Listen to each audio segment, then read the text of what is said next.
Assalamualaikum warahmatullahi wabarakatuh. Selamat pagi, Ibu Novia Angela, SPD MPD, selaku dosen mata kuliah Bahasa Indonesia, serta teman-teman yang terkasih. Perkenalkan, nama saya Chelsea Brinolivia dengan NIM 2025 0301049.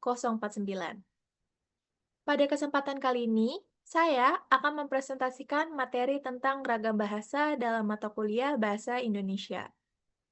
Secara sederhana, materi yang akan saya bahas hari ini itu mengenai bagaimana satu bahasa yang sama bisa tampil berbeda-beda tergantung siapa yang memakainya, kepada siapa, tentang apa, dan melalui media apa. Nah, pada presentasi ini kita akan membahas variasi-variasi tersebut mulai dari pengertian, faktor penyebab, jenis-jenisnya, hingga contoh penerapannya dalam kehidupan sehari-hari. Sebelum masuk ke pembahasan, saya akan sampaikan dulu garis besar materi yang akan kita bahas hari ini. Ada 6 bagian utama. Yang pertama, itu mengenai pengertian ragam bahasa. Yang kedua, faktor-faktor penyebab timbulnya ragam bahasa. Yang ketiga, ragam bahasa lisan dan tulis. Yang keempat, ragam bahasa menurut penuturnya. Yang kelima, ragam bahasa menurut pokok pembicaraan atau topiknya. Dan yang keenam, kita akan bahas ragam bahasa baku, tidak baku, sekaligus ragam bahasa ilmiah. Mari kita mulai dari bagian pertama. Oke, kita memasuki materi pertama. Apa sih sebenarnya yang dimaksud dengan ragam bahasa?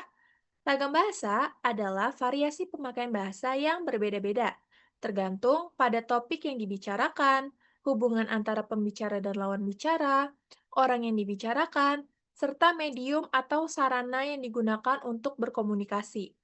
Jadi intinya, bahasa Indonesia itu bahasa yang bersifat luas, teman-teman, dan bahasa yang sama bisa tampil berbeda tergantung situasinya.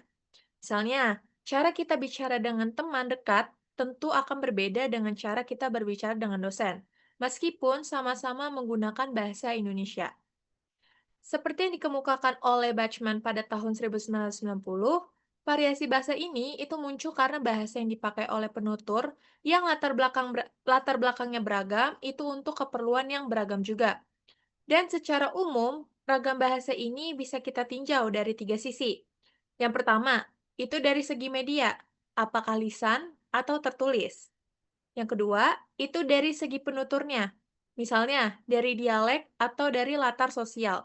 Dan yang ketiga, itu dari segi topik atau situasinya, apakah termasuk formal atau non-formal. Baik, selanjutnya kita akan bahas apa aja yang menyebabkan munculnya ragam bahasa ini. Ada 6 faktor utama. Yang pertama, itu dari wilayah geografis. Di sini perbedaan daerah asal penutur itu memunculkan dialek atau logat khas. Misalnya bahasa Indonesia yang diucapkan dengan warna Jawa, Batak, atau Betawi. Yang kedua, itu latar sosial penutur. Di sini tingkat pendidikan, usia, dan status sosial seseorang itu memengaruhi pemilihan kata dan struktur kalimat yang digunakan. Yang ketiga, itu medium atau sarana. Bahasa lisan dan bahasa tulis itu memiliki kaidah dan tingkat formalitas yang berbeda. Lalu yang keempat, itu situasi dan suasana. Di sini konteks resmi seperti rapat atau sidang itu menuntut ragam formal, sedangkan situasi santai itu memakai ragam yang non-formal. Yang kelima, itu ada topik pembicaraan. Di sini bidang ilmu tertentu seperti hukum, kedokteran, atau teknik itu pasti memiliki istilah dan gaya bahasanya sendiri. Dan yang keenam, itu fungsi serta tujuan komunikasi. Apakah untuk memberi informasi, memengaruhi, atau sekedar mengekspresikan perasaan? Nah, ini juga ikut membentuk ragam bahasa yang dipakai. Oke, sekarang kita masuk ke pembagian ragam bahasa berdasarkan medianya. Ada dua jenis utama. Yang pertama itu ragam lisan dan yang kedua itu ragam tulis. Untuk ragam lisan itu dihasilkan dengan alat ucap kita dan diterima melalui pendengaran. Untuk ciri utamanya, ragam ini itu memerlukan lawan bicara secara langsung, lalu terikat oleh ruang dan waktu, serta dibantu oleh intonasi, mimik wajah, dan gerak tubuh.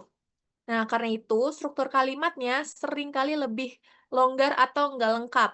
Misalnya dalam percakapan sehari-hari, pidato, atau siaran radio.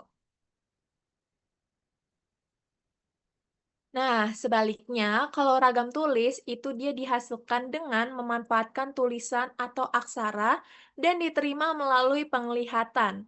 Jadi ragam ini tuh tidak memerlukan kehadiran lawan bicara secara langsung, sehingga strukturnya harus lengkap dan gramatikal.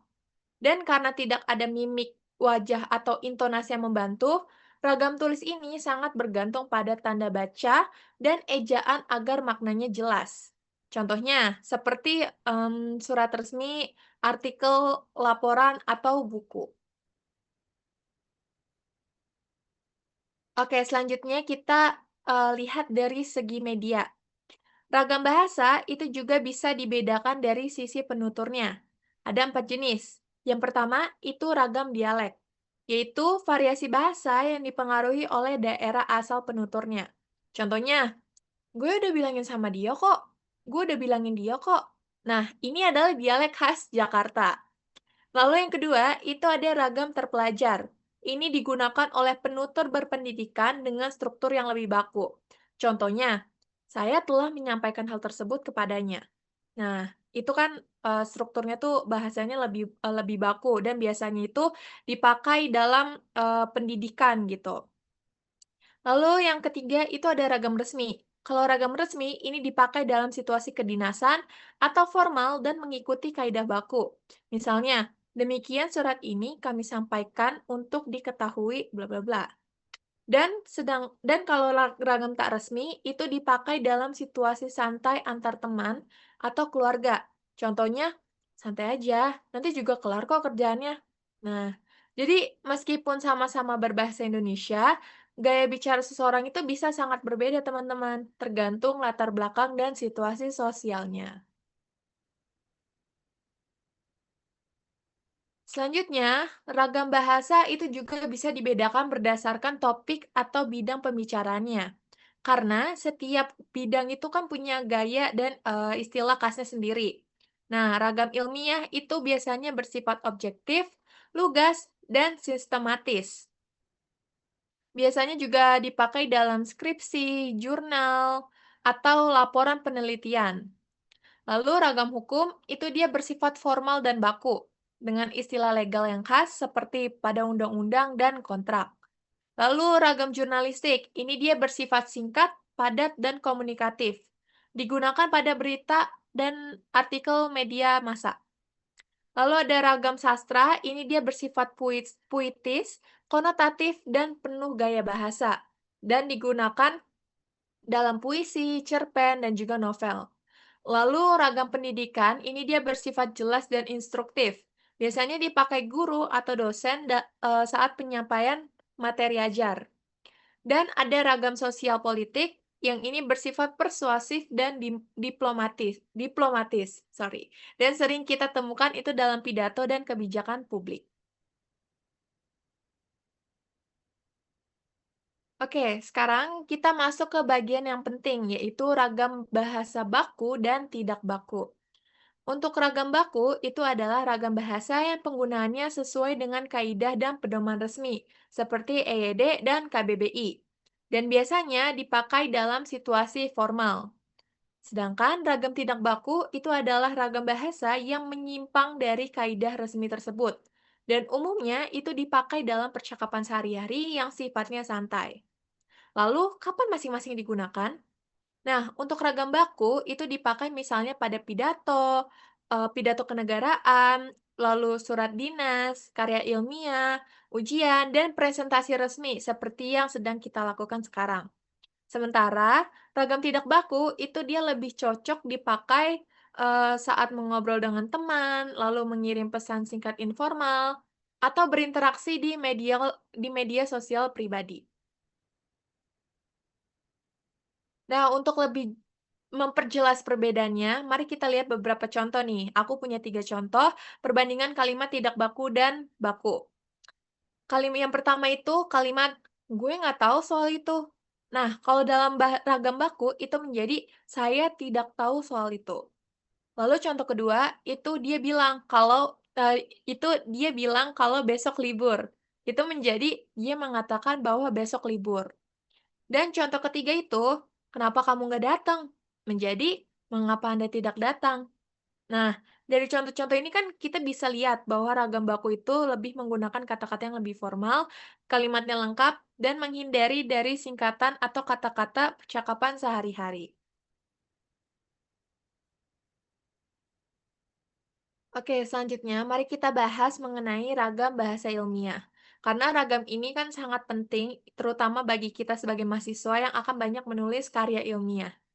Nah, ragam ilmiah sendiri itu adalah ragam baku yang dipakai secara khusus dalam tulisan akademik dan penelitian. Ciri-cirinya itu yang pertama ada cendekia, yaitu mengungkapkan hasil berpikir secara logis dan tepat.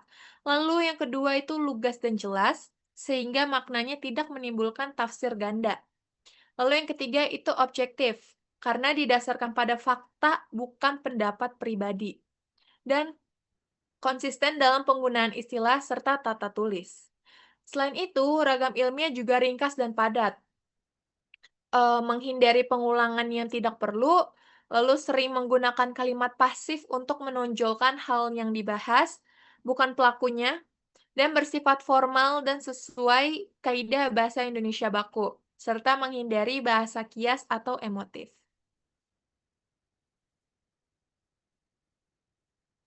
Nah, setelah kita memahami nih jenis-jenisnya, sekarang kita lihat apa aja sih fungsi ragam bahasa dalam komunikasi sehari-hari.